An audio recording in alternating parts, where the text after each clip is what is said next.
Welcome to another episode of Victoria's Lounge from the Radisson Blu Hotel.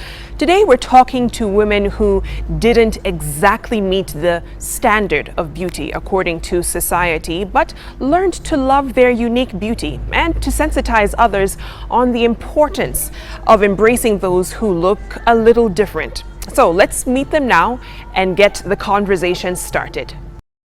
Wangui Njee is a nominated MCA in Nyeri County.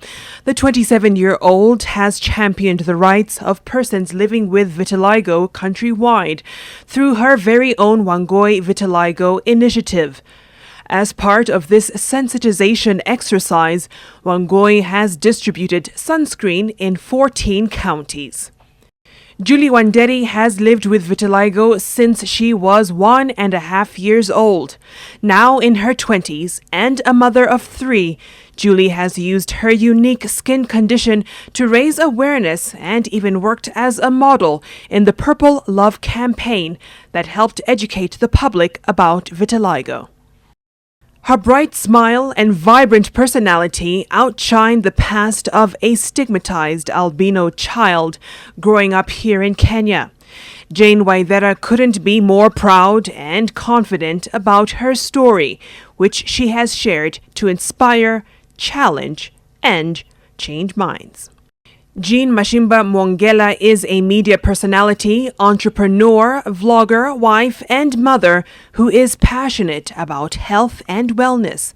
After years of struggling with low self-esteem due to her battle with acne, she seeks to inspire others to embrace their own unique beauty. Hashtag Victoria's Lounge is how you can chime into the conversation as usual. I'm so excited to have this conversation. We've already been talking. I feel like we've done the show already. But let me start with you, Wangui. You have been very active in the community in terms of raising awareness about vitiligo, and we'll get to that a bit later on in the show. But if you can take us back to a young Wangui coming up and this light patch appears on your face, on your body, and you're trying to figure out what is this. Just take us through that moment when you first started to manifest vitiligo. When it first started to manifest, when I was in Form 2 in Pangani Girls. One of my friends saw a patch on my left side and they told me, you have chalk on your eye. So I told her, okay, let me remove it. Then she was like, it's not coming out. So I told her, okay, remove it for me. She said, it's still not coming out. That's how I first knew I had a patch of vitiligo. Wow. So later on in the day, I went and told the nurse that I have a white patch on my eye and it seems not to be going and it's not chalk. So the nurse had to call my parents, and my parents came, picked me up. We went to hospital, and that's when the doctor said that it might be vitiligo. Wow. It was the only patch. But later on, I was given a certain medication.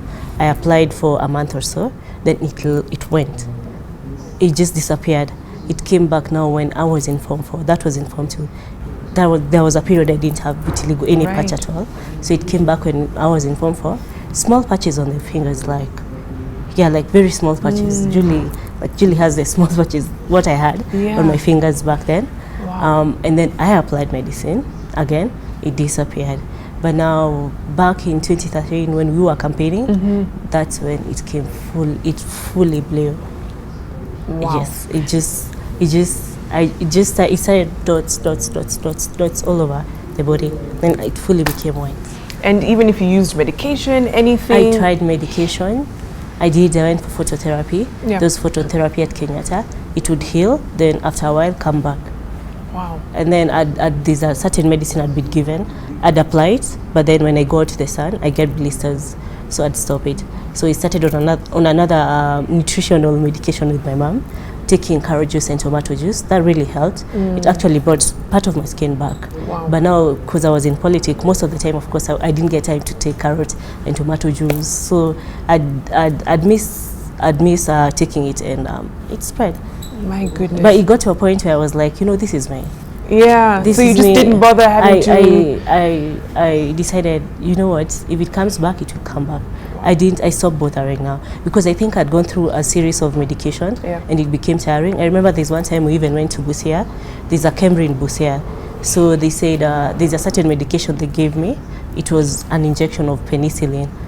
So it was a lot. It was like this glass of water. So there's a nurse who would come home to inject me, and I remember every time my mom would tell me the nurse is coming home, I'd run away. Oh my.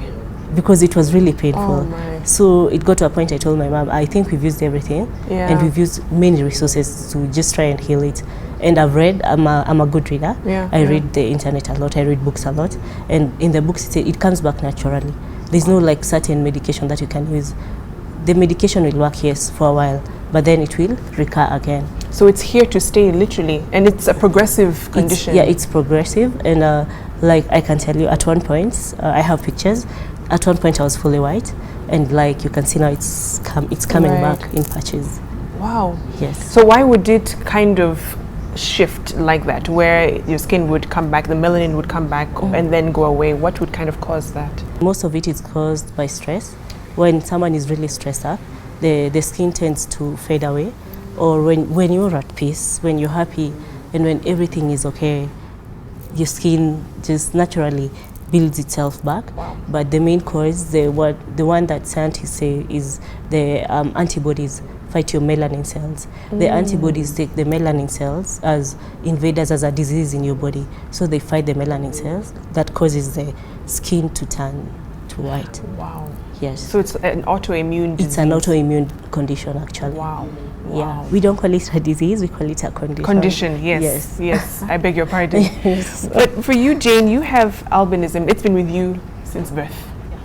This is something that you knew, this is me. But take us through, you know, when you're growing up, you're going through school, you were born to a teen mom. And I can only imagine how difficult it was for her. Here she is, she's a young mom, and then her daughter has albinism, having to come to terms with that. But just take us through your childhood and what that was like. Being born to a teenage mother for me was, I think, the beginning of me knowing I was actually different, because my mom didn't stay for long. She left, and we can all understand this is a teenage mother who has actually done wrong to get a child when she's a baby getting a baby. And now not just a baby, but a baby who looks different, and a baby who the community sees as something bad. So I would put myself in my mother's shoes, and I would also not stay. So my mom left me when I was very young as a toddler, and she left me with my grandmother, who also had zero knowledge about albinism, but she raised me with a lot of love. And I noticed I was different even when I started going to kindergarten, because all kids would come surround me, pinch me, cut my skin to see if I can bleed. And you see, the treatment I got for being different made me realize I wasn't just different, but I was different in a bad way. Wow. I grew up exposed that albinism was actually something bad. And this went on for a very long time. I remember I would even skip classes because I couldn't stand the stigma from the children, and not even the adults who could defend me. Even when the society was so cruel to me, there's someone who loved me unconditionally, and that's my grandmother. And I call her mother too. She's literally raised me to the woman I am today. I want to come to you, Jane, and it has been easy for you growing up, and you've had to deal with acne for most of your life. Take us through those years of, you know, when a girl, you need to look a certain way to feel like I'm accepted, I'm beautiful, and your skin is not cooperating. At all. I can date it back to, I think I was about 10 or 11. It started very, very early, and it started with, they call it the teen zone, when you're a teenager. So generally the whole front, the chin, and all of it, particularly the sides. And once it started happening, I mean, my mom looks like you. She's as fair as you. Then comes this child who's just breaking out left, right, and center, and they weren't the rash type that people are used to seeing. Mine later on, when I read about it, it's called acne vulgaris, which is really they erupt and they look like boils, and sometimes they can turn into cysts. So sometimes my mom was so desperate to help me, so we'd have operation times, like we go to the bathroom and we start pressing them. Now you see, now later on is when I learned that you're not supposed to do that. But there were like boils all across here. I couldn't sleep on my side. It was very painful. So most times I'd be forced to sleep facing up, and sometimes you wake up in the morning and a pimple has burst. So you have either pus or blood on your pillow, and you're trying to hide that when you're in boarding school, trying to clean it up. And I'm talkative. I talk a lot, and I was pretty bold, but I confess the boldness became an attitude now because it became my defense mechanism. There's a doctor we were referred to, and he gave me medication. I was now in high school, and I started healing very quickly. So they started becoming smaller. I'd rather, even if my skin didn't look smooth, at least there's no big bump from side view or even seeing it. I honestly used to think I could see it in the shadow, like there's like a thing that has grown, No. And I healed very quickly, and I was excited. What he didn't mention to us is that the medication had steroids. So what happens is you heal very fast. Then it erupted. It came back, and we spent about 100,000 in less than, I think, 2 months. 100,000. My dad was willing to pay for anything to help me feel beautiful. I see now, he's passed, but I see now what he was trying to do. And now it erupted, and it was bad. And now I'm going into uni, and I was in Daystar in Athi River, and it spread. It's now started spreading to my neck, to the jawline, to my teeth. It was basically everywhere. So I'd cover up with scarves even in the heat, and it was really hard. I think the turning point was when I got out of uni, and I ended up working in the media. I'm not sure how that happened, because I thought I was going to do law, but I don't know. Parents are wise. I did media, and I loved, doing whatever guys are doing. I love the back behind the scenes, because I didn't have to be seen. So I can produce, let me write, and I was really good at it. Until one day I walk into the studio, and my boss tells me, "Oh, Jean, we think you have a voice for TV. You start reading news." It was Sunday. You read your first bulletin on Wednesday. Wow. Okay. Crash course. That was a crash course. My goodness, that's baptism by fire, as they usually say. Wow. And this is media. This is media. There's a way I've grown up looking at, everyone, and I'm sure young girls will look at you, and there's a way they look, Here I was still trying to cover up. I became, makeup and trying everything to cover up. And I had to read news on Wednesday. First of all, I don't even know how I did. I think I read it like this the whole time. And it was very hard. As much as they said, it built my confidence, because I started realizing I'm good at this. And people started writing in. There was feedback, both good and bad. What is she doing on air? She doesn't look the part, including some of my workmates. She should be off air. She's embarrassing the station.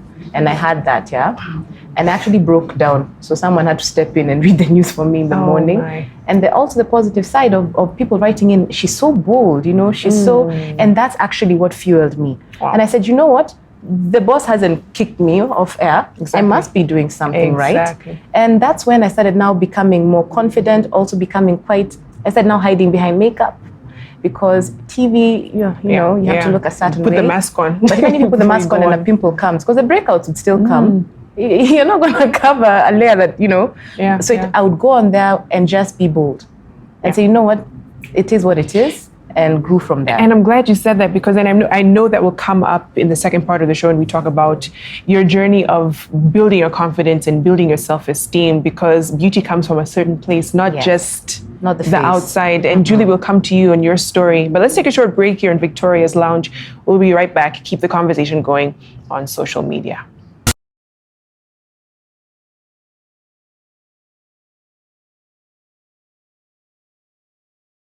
Welcome back. You're watching Victoria's Lounge. We're talking about defining my beautiful.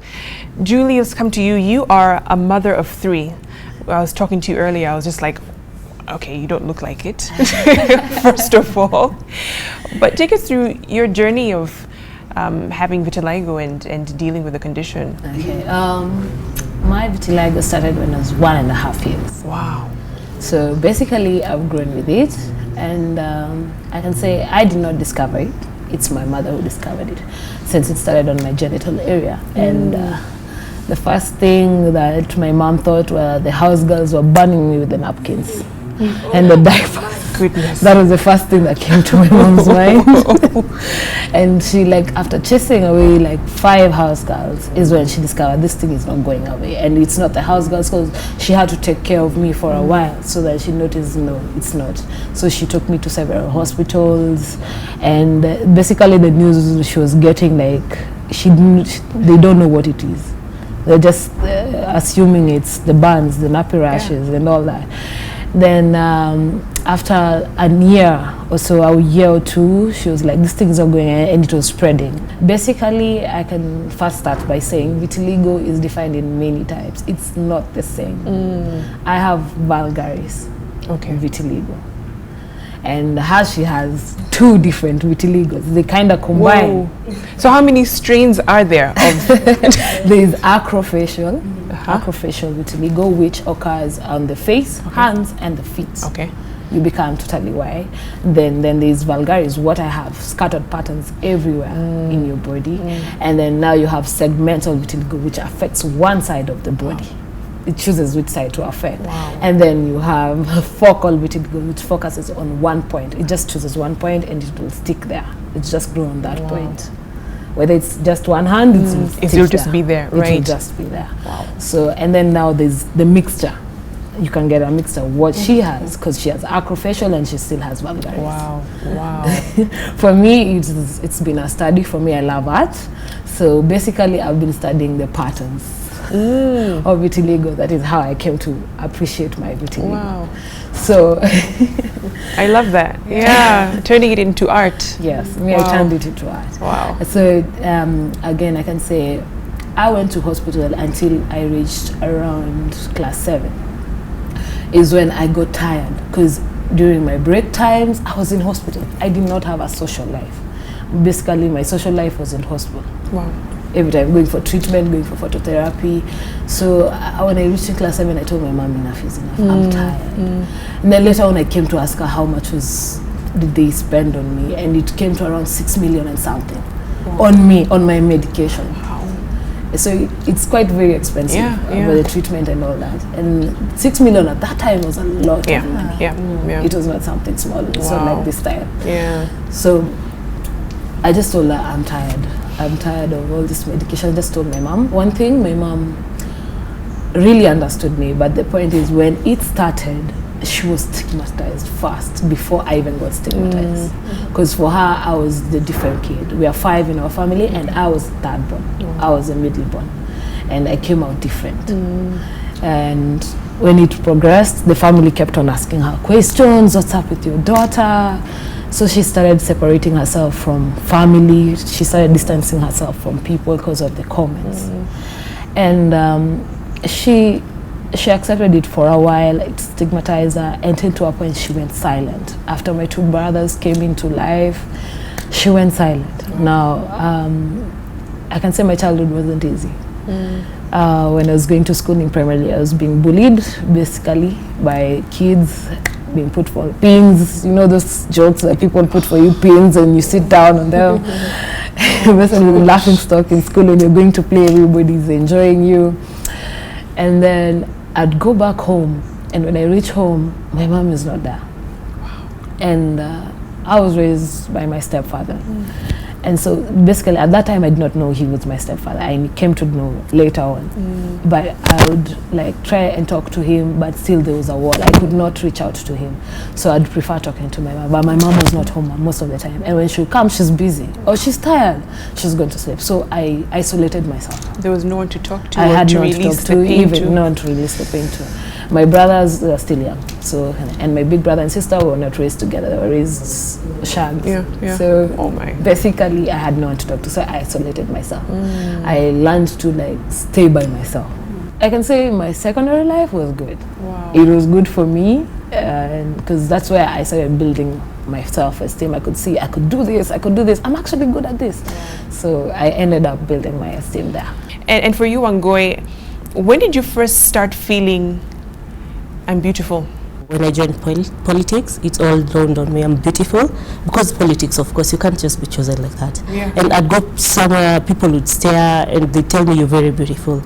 and it came from having inner peace and just accepting myself for who I am. At the end of the day, yes, I'd have my moments where I ask God, why me, but then again I'd ask myself, if it wasn't for me, who else would God give? As in, there's no one in this life who God chooses strong people. I believe so. And I believe he it's not a disease, and he chose me to get this because I'm a strong enough person to deal with it, and to actually encourage other people and to push other people to be better people in the society using vitiligo as a condition. Do you think if it wasn't for the vitiligo that you would be this strong? Actually, vitiligo has given me a very strong personality. I don't think I'd have such a strong personality if I didn't have vitiligo. I wouldn't. I'd still be a shy girl who doesn't want to be seen. Right now I'm out there. You'll see me fighting with politicians. You'll see me everywhere just distributing sunscreen. I've visited 14 counties. I've encouraged the youth. I've encouraged small kids. And I've told them at the end of the day, look for inner peace. Inner peace is the only thing that will make you feel beautiful at the end of the day. Yes. I mean, for you, Jane, because you've kind of given us a bit of a background, but you're growing up in a society where the standard of beauty, if not said or told to you, has been shown. And you're growing up and you're thinking, I don't fit anywhere. There's no point of reference. So how did you begin to kind of define your own beauty? At that process, when I got my self-acceptance point, I decided the end is here, and I can't believe what others say about me anymore. So for me, it was a point of making people define me by what I want them to define me by. So I set the standards. I started now being a self-advocate, and with the self-advocacy now, everybody now started appreciating, oh, and she's so beautiful, you look amazing. And you see, I started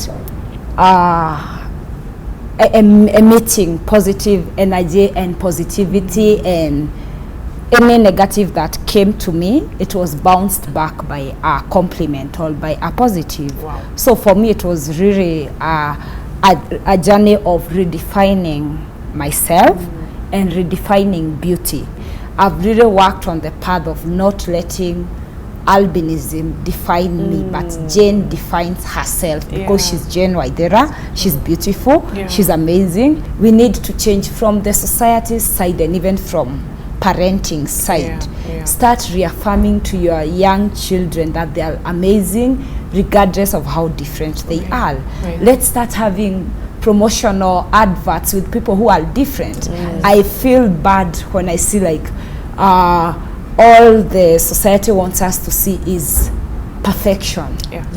It's the high time we all embraced beauty of diversity. That is a great point, and a great point to take a break. And that's actually a challenge to the beauty companies out there and the advertising agencies. We need to see more beauty in diversity. I'm sure there will be a tagline somewhere at some point. Let's take a short break here in Victoria's Lounge. We'll be right back.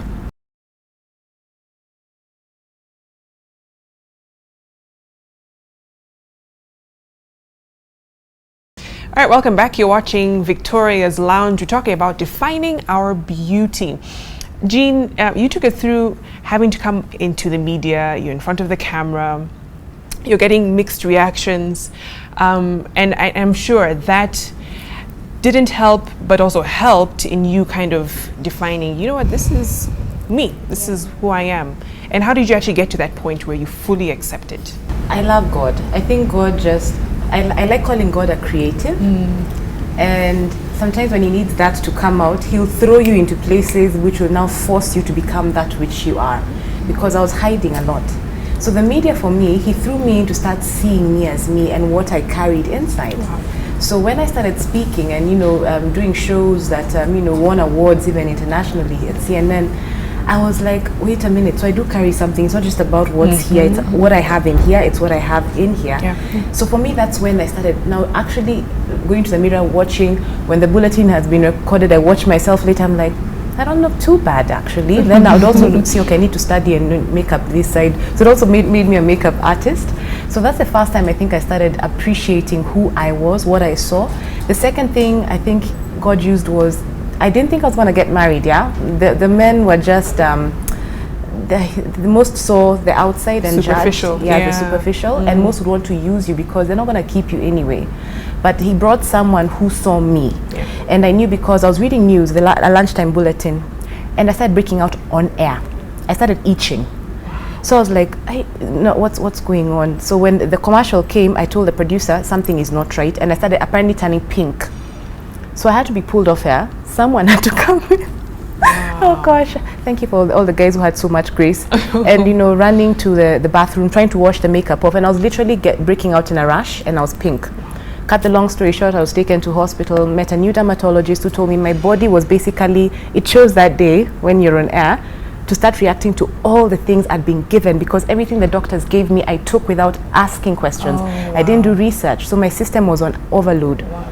So I was pulled off air, and that broke me a bit. Then I started erupting in bigger ones, which now needed me to be injected. You're awake, huh? You're being injected on the huge ones so they don't become keloids, and so that you don't get scarring. So I'm injected inside the clinic. As you walk out, the guys at the reception, they're looking at you because now you're oozing blood, pus, and the medication, and you can't wash your face for 24 hours, and you're a public figure. And I had to walk downstairs. My mom came, thank God. She held my hand, went to the chemist. Guys are, what's wrong with you? And my mom's like, she's beautiful. And she was saying it, I heard it, but I was like, am I really? Was the media just a joke? And that day, my boyfriend, who's now my husband, came to see me. And who told him to come see me? I was thinking, why has he come this evening?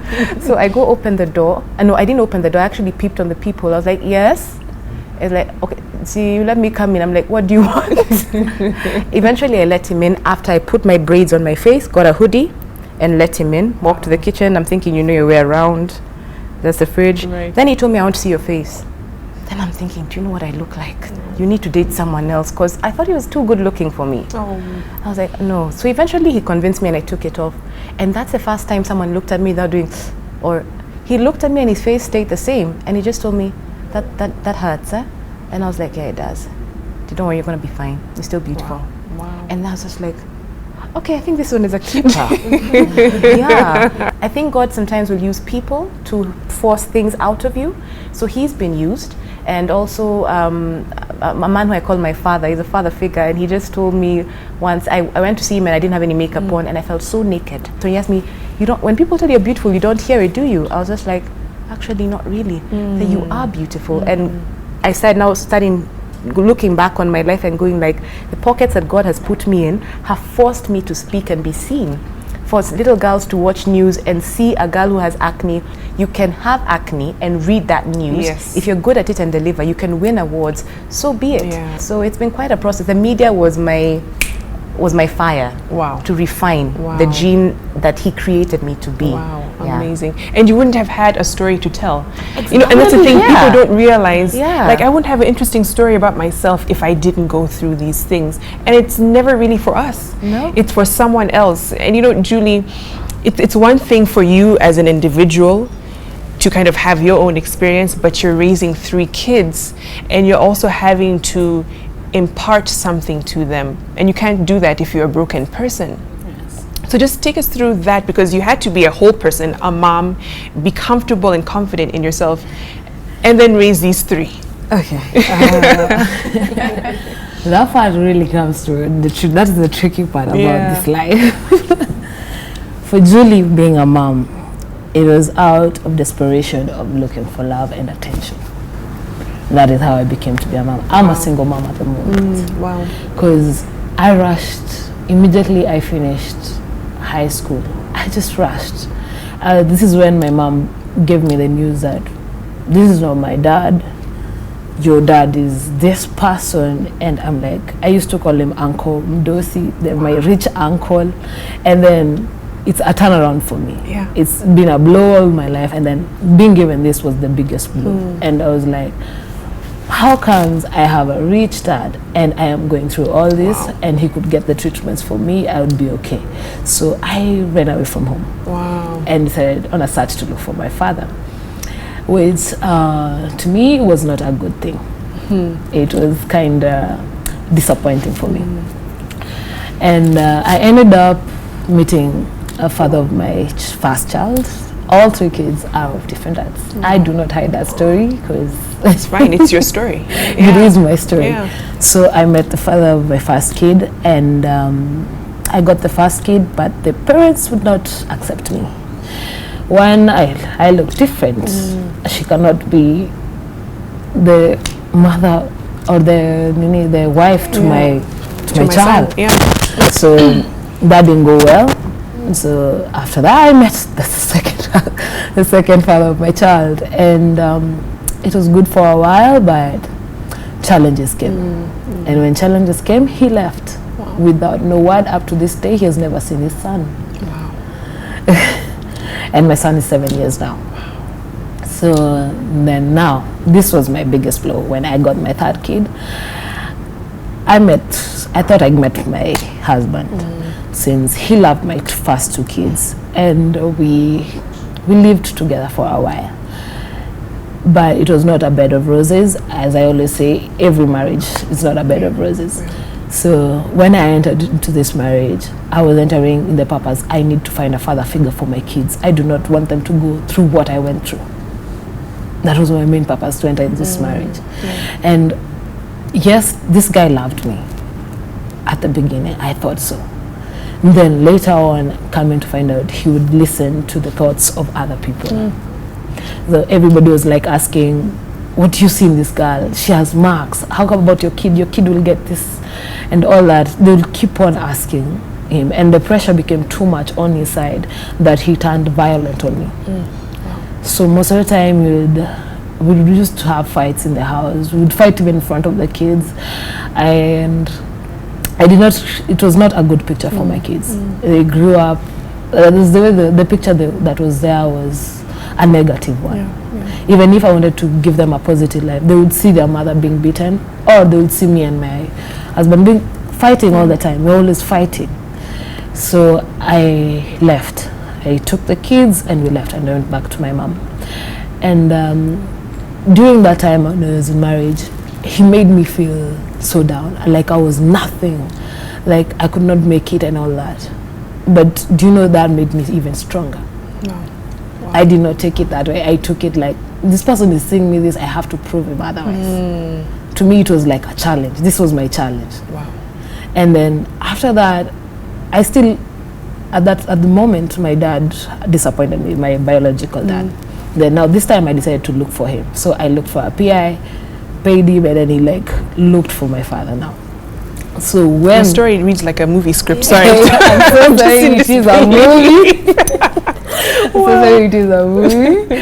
And so when I met with him and some stuff occurred, it didn't turn out well. I got a very hard blow that my father rejected me because of my color. That was my second blow. But that was the turning point of my life.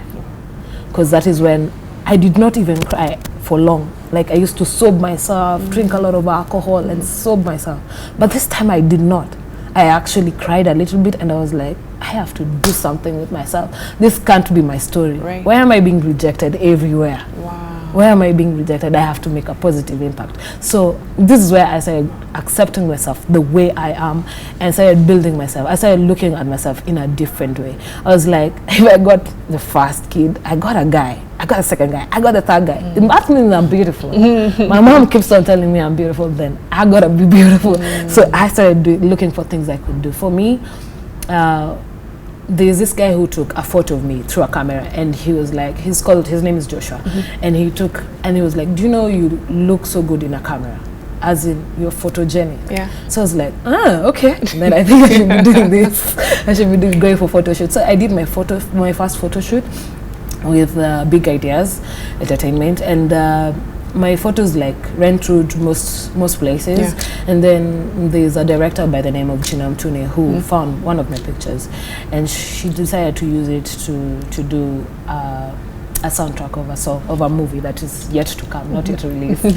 But I worked with Sauti Sol, and that was like, if I could work with Sauti Sol, then that means there's something in me that I need to portray out there. Wow.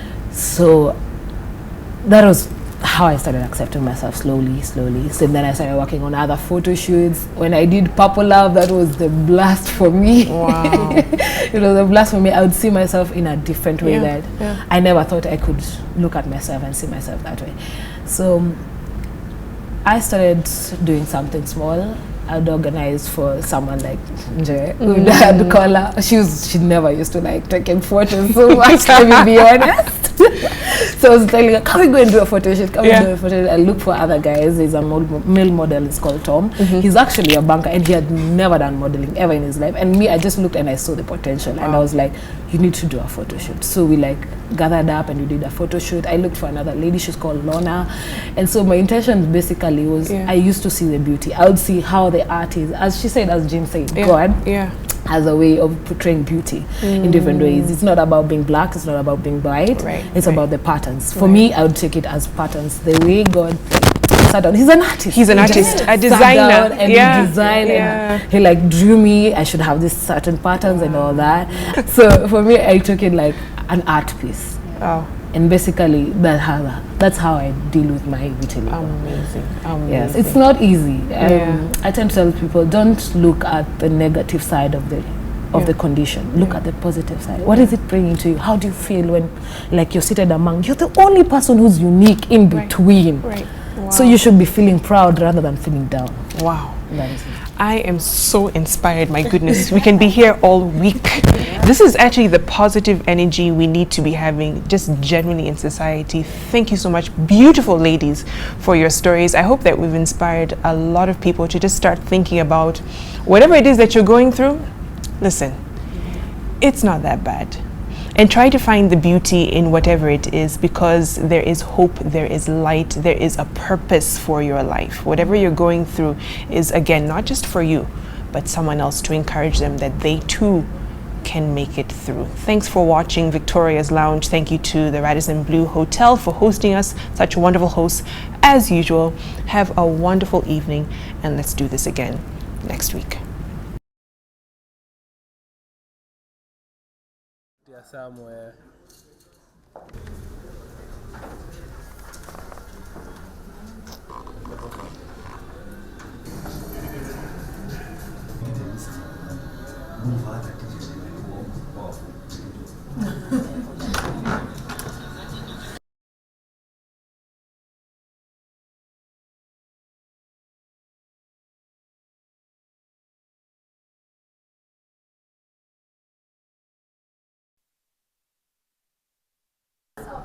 Ukiekelea hiyo meza koti na